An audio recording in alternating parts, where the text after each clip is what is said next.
You mentioned the loss of Emerson. So you also wrote an article about Greg Newsome. Take us through that and how Newsome's approaching this season. He's in a contract year. He's fifth-year option, and then he's not under contract next year.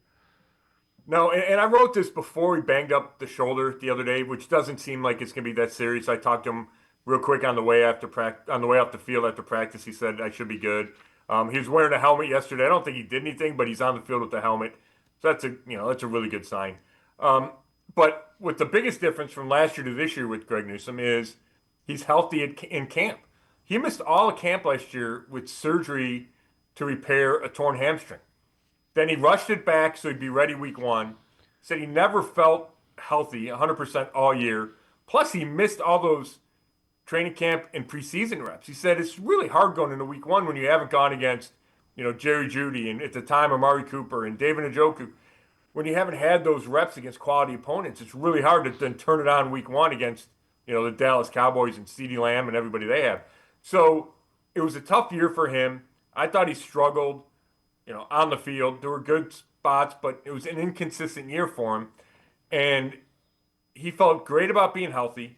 He feels great where his game is, and he's gotten off to a strong start in camp before the shoulder. I thought he was playing really well.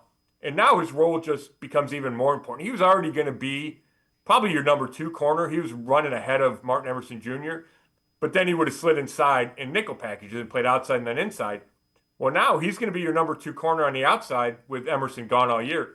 So you're going to get a great examination of Greg Newsome, the corner, and it'll show the Browns whether or not they should keep him as a free agent because he is in the last year of the contract, like you said, or whether the league feels like this guy, is a corner that deserves a huge contract. So he said he wants to be a Brown for life.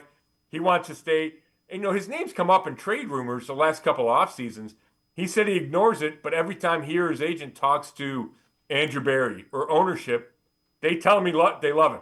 So he believes them when they say that. And if you have that support, then you go out and play well this year, then there is a chance to have to get a big contract to stay put.